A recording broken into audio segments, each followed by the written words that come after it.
much money is it going to cost me? What is my desired outcome if I purchase one of these products or services? And how confident am I that product or service that I purchase is going to create as small a gap, as small a discrepancy as possible between what I want and what's actually going on?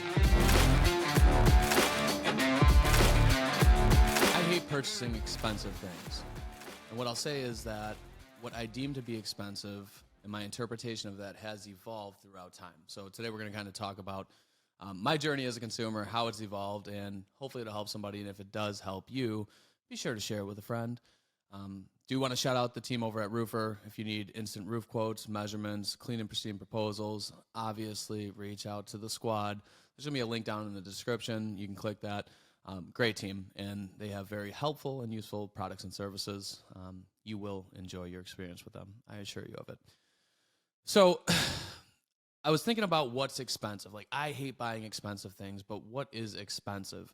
So when I was younger, expensive was something that cost a lot of money, right? And that's obviously subjective and based on, your financial situation. And what I found is that when I made decisions through that vein of how much something costs, and really that being the only consideration, I found a lot of times there was dissatisfaction with the outcome. Then as I got a little bit older, I would kind of take into consideration how much does something cost, and not only what does it cost, but what value is going to be brought by as a result of me purchasing it. But if I'm being honest with myself, in hindsight, even though I would take that into consideration, it wasn't as closely considered as it should have been to figure out what product or service I should purchase versus, product A, B, or C. And as time has gone on, I've been a lot more conscious of, okay, what does something cost? What do I get out of that, right, as far as value? And then what do I give up as a result of purchasing product or service A versus product or service B? And I try to consider how much money is it going to cost me? What is my desired outcome if I purchase one of these products or services?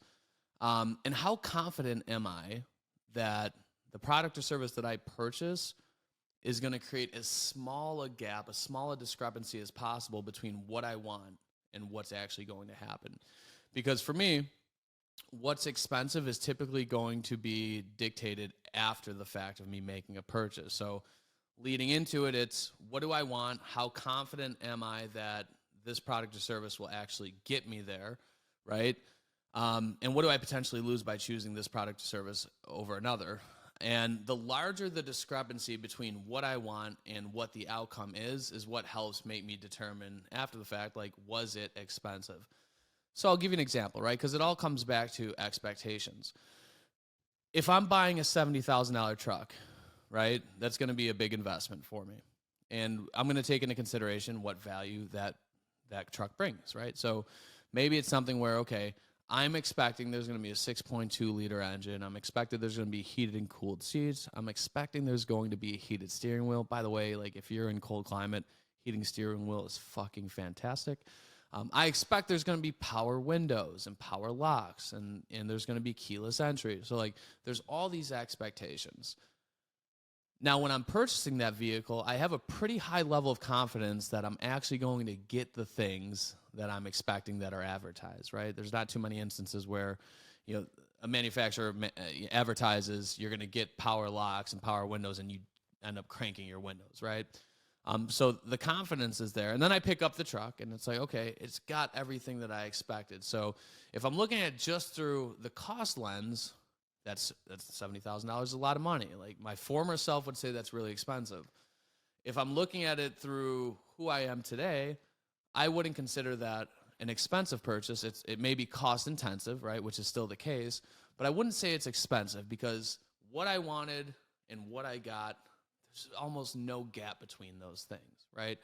And I think that's important to understand, because if you look at it through the lens of, like, purchasing, let's say, a website, and you could say, okay, well, $2,000 is a lot of money for a website. $30,000 is a lot of money for a website.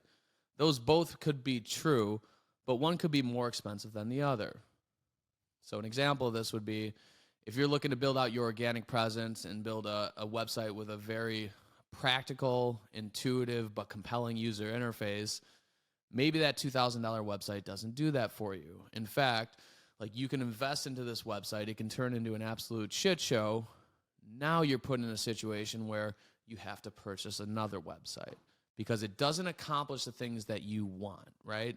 And that's the importance of like vetting, partners that you're going to work with on the marketing and advertising side, on the web development side, like making sure while you're not an expert in these things, you have an understanding of what you should be able to expect, what the outcome you want is, and then matching those things up with a company that you're confident in is going to be able to actualize what your vision is.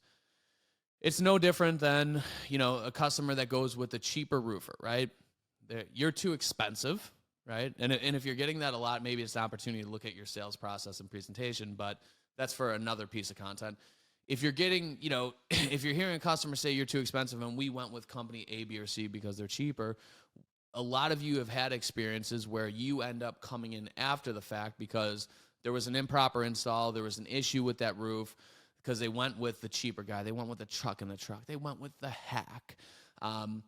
And the cost of that consumer was not only the cost of that project, but now it's the headache, right? The opportunity cost is the headache that they're dealing with now, the lack of confidence in them being able to make a decision that they feel good about now because, they've had some trauma from the decision they made previously.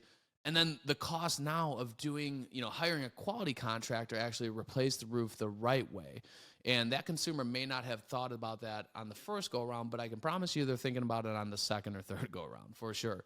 And this has helped me, looking at it through this lens has helped me considerably as a consumer. It's made me a better consumer, and it's decreased the likelihood that I end up dissatisfied with purchases that I make. It'll never be perfect. You'll still make choices and make purchases that you may not be entirely 100% happy with.